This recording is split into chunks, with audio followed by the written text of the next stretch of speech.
जिस स्थिति में आज बैंक है उसकी स्थिति को दिवालिया होना कहते हैं। दिवालिया होने पर स्थिति को नहीं कहा जा सकता कि किसी देश के सभी संसाधन और संस्थान बिक जाएं, बल्कि उस स्थिति को कहा जाता है कि ये सब बिकना शुरू हो जाते हैं। संपादकीय माइक क्विटनी ने 2005 में एक ऑनलाइन पत्रिका काउंटर पंच में लिखा था कि दिवालियापन मूल्यवान सार्वजनिक संपत्ति और संसाधनों को निजी कंपनियों को बेचने और राष्ट्रीयकरण सर्वभूता को नष्ट करने का एक बिल्कुल सीधा तरीका है। जब एक राष्ट्र सफलतापूर्वक विनाश की कगार पर होता है तो सार्वजनिक नीतियां के फैसले लेनदार द्वारा किए जाते हैं, न कि लोगों को प्रतिनिधियों द्वारा।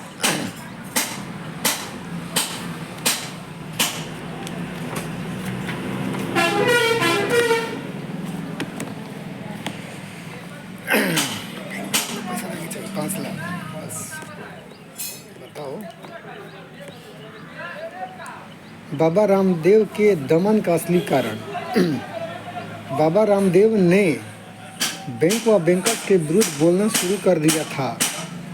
इसलिए जब उन्होंने काले धन के मुद्दे पर दिल्ली के रामलीला मैदान में अनशन किया तो रात को उनकी पिटाई कर दी गई। उनका एक बयान जिसमें वे कहते हैं, ये जो पूरी साम्राज्यवादी ताकतें हैं ना, इनका शुरुआत हुई कुछ लोगों ने, नेपोलियन व हिटलर आदि, इसके बाद शिकार हुए पूरी दुनिया की साम्राज्यवादी पूंजीवादी जो सोच है। इसके दो संस्थापक हैं, एक तो रोथशिल्ड और दूसरा रॉकफेलर, और दोनों में ही संयोग से पाँच पाँच बच्चे थे और उससे जो है ये पूरी पूंजीवादी साम्राज्यवादी ताकतें खड़ी हुई।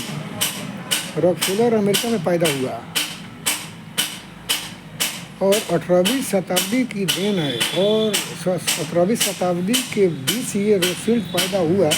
रोथशिल्ड जो यहूदी परंपरा में विश्वास रखता था, इसने बैंक और बैंकर्स ये जो करेंसी की व्यवस्था है, इसके जनक मूल रूप से यही है।